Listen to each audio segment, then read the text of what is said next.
Guys, welcome back to my channel Bansal biology. बहुत सारे students PhD करना चाहते हैं और असिस्टेंट प्रोफेसर्स बनना चाहते हैं, और बहुत सारे स्टूडेंट्स जो हैं वो पीएचडी नहीं करना चाहते और असिस्टेंट प्रोफेसर बनना चाहते हैं।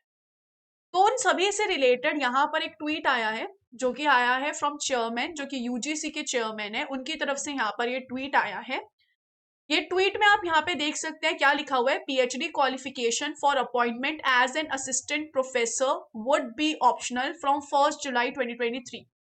यानी कि 1 जुलाई 2023 से अगर आप असिस्टेंट प्रोफेसर बनना चाहते हैं तो जो पीएचडी क्वालिफिकेशन है वो यहाँ पर ऑप्शनल रहेगी। यानी कि आप पीएचडी कर सकते हैं, आप पीएचडी नहीं कर सकते हैं, वो आपकी इच्छा है, पर आप असिस्टेंट प्रोफेसर के लिए अप्लाई कर सकते हैं बिना पीएचडी के भी। क्या कहा है, NET SET SLET shall be the minimum eligibility criteria for the direct recruitment for the post of assistant professor for all higher educational institute.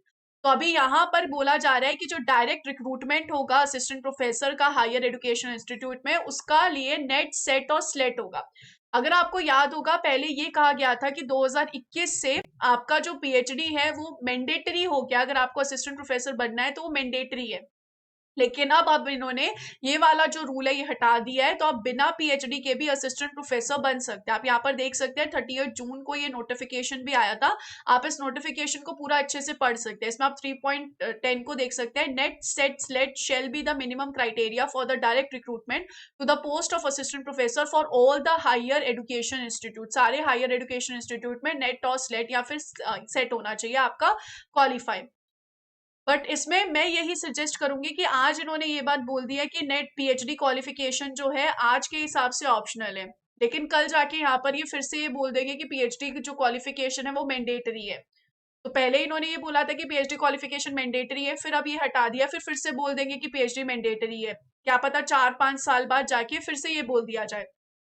तो उसमें मैं आपको यही रिकमेंड करूंगी कि अगर आप इंटरेस्टेड हो पीएचडी करने के लिए तो आपको पीएचडी कर लेनी चाहिए, क्योंकि ये सिक्योरिटी रहेगी आपकी। अगर 4-5 साल बाद इन्होंने अगर बोल दिया कि पीएचडी चाहिए क्वालिफिकेशन, फिर आपको दिक्कत हो जाएगी।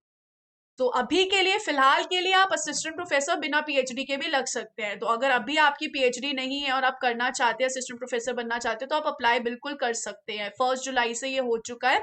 1 जुलाई से अब जब तक ये नेक्स्ट नोटिफिकेशन आएगा, अब कब आएगा ये भी कंफर्म नहीं है। हो सकता है कि हमेशा ही पीएचडी क्वालिफिकेशन ना रखे, हमेशा ये हो कि सिर्फ नेट सेट स्लेट हो, तो आप अप्लाई कर सकते हो सकता है आगे जाके फिर से चेंज कर दे, that we don't know. But for right now PhD qualification is optional. तो अगर आपके पास पीएचडी क्वालिफिकेशन है तो भी आप अप्लाई कर सकते हो, नेट सेट और स्लेट है तो भी आप अप्लाई कर सकते हो असिस्टेंट प्रोफेसर के लिए। ये अभी का अपडेट है। तो जो पहले बात कही गई थी कि पीएचडी मैंडेटरी है, वो हटा दिया गया है क्लॉज। तो जो भी स्टूडेंट्स मुझसे पूछते रहते हैं कि मैम हमारा नेट क्लियर है, हमारा सेट क्लियर है, हमारा स्लेट क्लियर है, क्या हम अप्लाई कर सकते हैं असिस्टेंट प्रोफेसर के लिए? यस, आप अप्लाई कर सकते हो। आप वहां पे इंटरव्यू के लिए जा सकते हो। फिर वहां पर जो इंटरव्यूअर को सही लगेगा उस हिसाब से वो उनकी चॉइस करेंगे, उस असिस्टेंट प्रोफेसर को वो रखेंगे, उस कैंडिडेट को वो रखेंगे। तो उसमें यहाँ पर ये भी हो सकता है कि अगर आपके साथ कोई पीएचडी क्वालिफिकेशन वाला इंसान गया है इंटरव्यू देने के लिए, तो पॉसिबल है कि वो उसको चूज करेंगे क्योंकि उसके पास पीएचडी है, तो उनको ज्यादा चूज करने के चांसेस है एज कम्पेयर टू यू।